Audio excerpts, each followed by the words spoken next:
रेत के अथाह समंदर के बीच एक शहर सांस ले रहा है, मक्का। पहाड़ों से घिरा, व्यापार से भरा और आस्था का केंद्र। सुबह की हल्की रोशनी काबा की दीवारों पर पड़ती है। उसके चारों तरफ 360 बुत सजे हुए हैं। हर कबीले का अपना देवता, कोई पत्थर का, कोई लकड़ी का, कोई सोने चांदी से जड़ा हुआ। लोग दूर दूर से आते हैं, चढ़ावे चढ़ते हैं, जानवर कुर्बान होते हैं, नजराने पेश किए जाते हैं। मक्का उस दौर में सिर्फ इबादत की जगह नहीं था, वह एक चलता हुआ बाजार था। धर्म और व्यापार साथ साथ सांस लेते थे। इसी मक्का में एक नाम गूंजता था, अब्दुल उज्जा बिन अब्दुल मुत्तलिब। लेकिन लोग उसे एक और नाम से जानते थे, अबू लहब। लहब यानी आग। उसके चेहरे की लाली और उसके स्वभाव की तपिश दोनों मिलकर जैसे उसके नाम की तस्दीक करते थे। वह कुरैश के ऊंचे खानदान से था, बनु हाशिम से ताल्लुक रखता था, नबी करीम सल्लल्लाहु अलैहि वसल्लम का सगा चाचा। उसके पास व्यापारिक काफिले थे जो शाम तक जाते थे। सोना, चांदी, कपड़े के ढेर और सूद पर दिया गया बेहिसाब माल। उसका घर हमेशा मेहमानों से भरा रहता। लोग उसके सामने झुककर बात करते। उसकी बात मक्का में वजन रखती थी। काबा के साए में बैठकर वह अक्सर कहा करता, हम काबा के रखवाले हैं, हम पर कोई अजाब नहीं आ सकता। उसे लगता था जिस शहर में अल्लाह का घर है वहां उसका कुछ नहीं बिगड़ सकता। उसकी सोच साफ थी, दौलत है, रुतबा है, खानदान है, और यही तीन चीजें उसे यकीन दिलाती थीं कि वह अजेय है। मक्का की गलियों में कभी कभी उसकी आवाज गूंजती, हमसे ज्यादा ताकतवर कौन है? कोई नहीं। लोग खामोश हो जाते, कुछ हामी भरते, कुछ सिर झुका लेते। घमंड धीरे धीरे उसके अंदर जड़ें जमा चुका था, जैसे कोई बेल दीवार को जकड़ ले।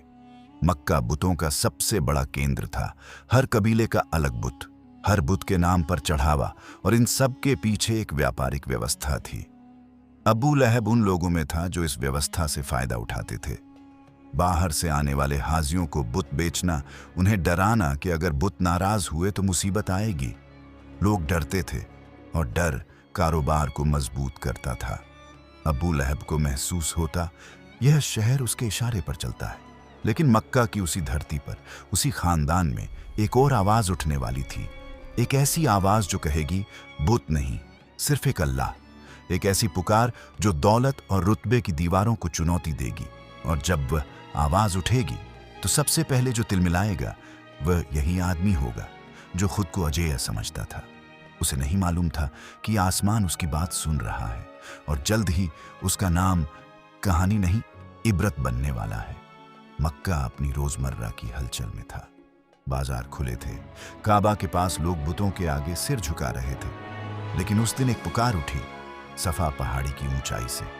नबी करीम सल्लल्लाहु अलैहि वसल्लम खड़े थे, चेहरे पर संजीदगी, आवाज में सच्चाई की ठहराव भरी ताकत। आपने पुकारा, या सबाहा।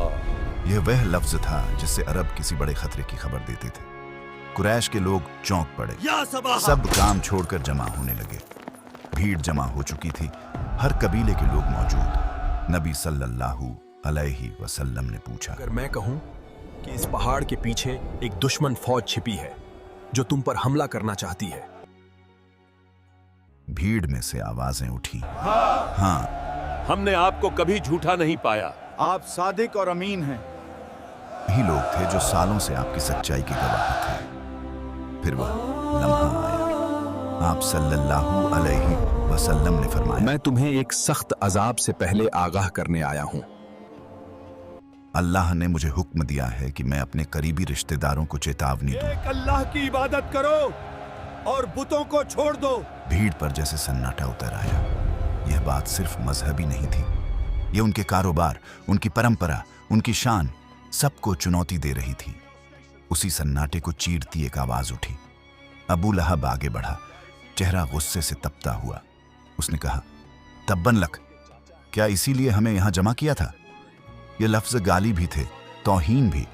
वह नबी सल्लल्लाहु अलैहि वसल्लम का चाचा था, लेकिन उस दिन उसने रिश्ते से पहले अपने घमंड को चुना। भीड़ में खुसर पुसर शुरू हो गई। कुछ लोग खामोश थे, कुछ अब्बू लहब की हामी भर रहे थे। लेकिन यह बात यहीं खत्म नहीं हुई।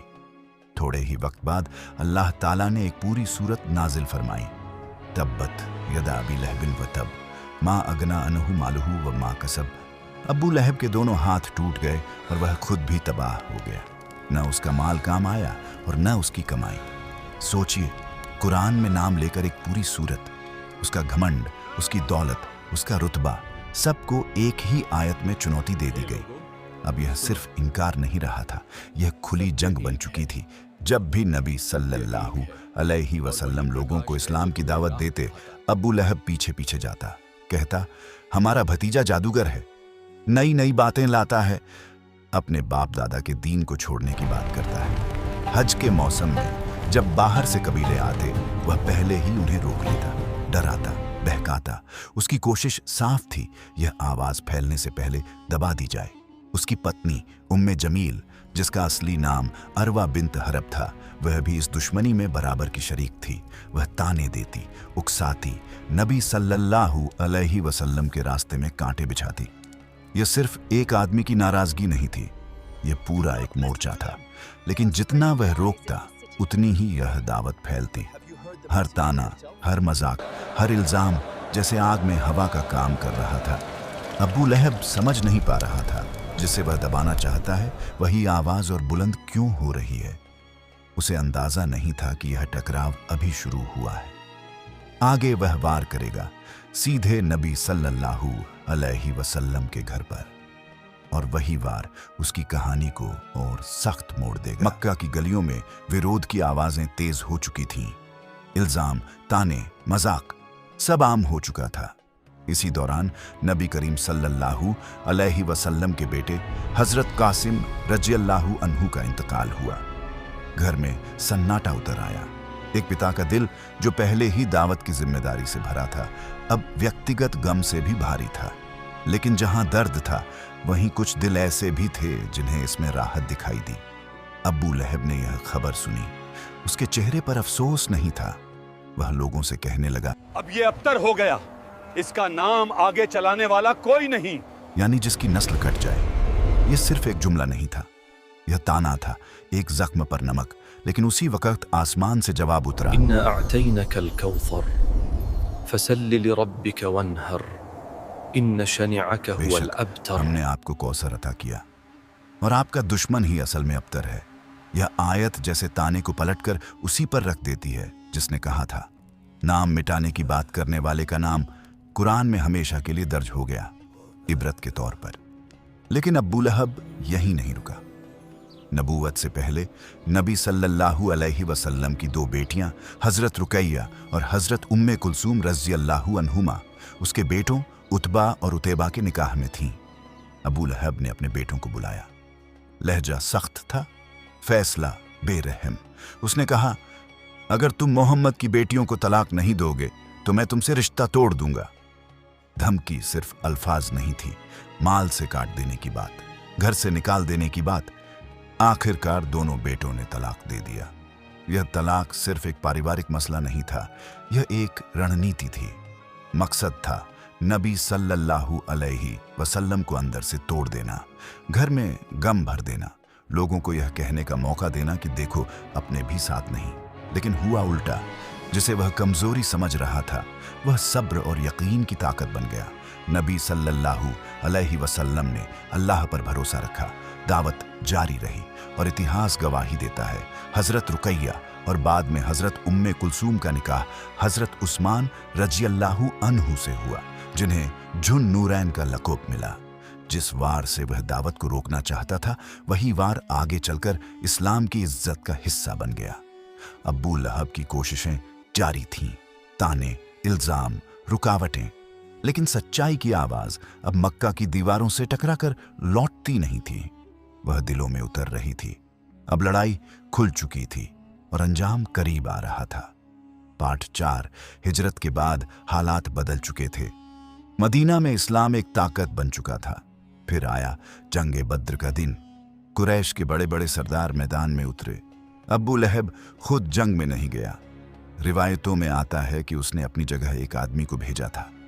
जब बद्र में कुरैश को शिकस्त हुई और बड़े सरदार मारे गए, यह खबर मक्का पहुंची।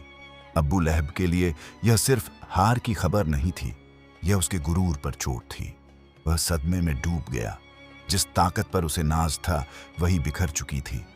बद्र के कुछ ही दिनों बाद उसके जिस्म पर एक बीमारी निकली। सीरत की किताबों में इसे अदसा कहा गया है, एक तरह की घातक और संक्रामक बीमारी। उसके शरीर से बदबू आने लगी, चेहरा बिगड़ गया, लोग पास आने से डरने लगे। जो कभी काबा के साए में बैठकर खुद को महफूज समझता था, अब अपने ही घर में अकेला पड़ा था।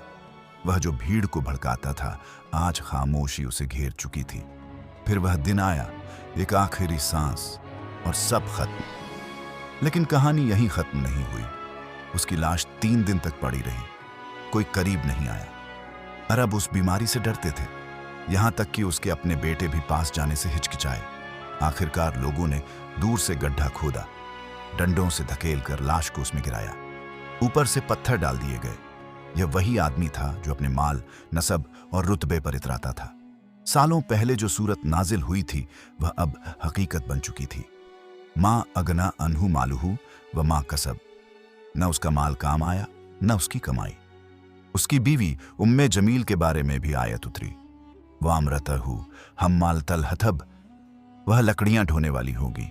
जिसने दुनिया में आग भड़काने की कोशिश की, आखिर में उसी आग का हिस्सा बन गई। यह कहानी सिर्फ एक शख्स की नहीं, यह घमंड की कहानी है। जब इंसान अपने माल पर भरोसा करने लगे, जब नसब को हक से ऊपर रख दे, जब सच्चाई सामने हो और फिर भी इनकार करे, तो अंजाम वही होता है। अबू लहब नबी सल्लल्लाहु अलैहि वसल्लम का सगा चाचा था। रिश्ता बहुत करीब था, लेकिन अल्लाह के सामने रिश्ता नहीं चलता, चलता है सिर्फ ईमान। उसका नाम कुरान में रह गया, इज्जत के साथ नहीं, इबरत के साथ। रेगिस्तान की हवा आज भी मक्का की वादियों से गुजरती है। काबा आज भी खड़ा है। बुत मिट गए, व्यापार बदल गया, सरदार बदल गए, लेकिन कुरान की वह सूरत आज भी पढ़ी जाती है। और हर बार पढ़ी जाती है तो याद दिलाती है, दौलत की उम्र छोटी होती है, घमंड की दीवारें गिरती हैं, लेकिन हक की आवाज रहती है।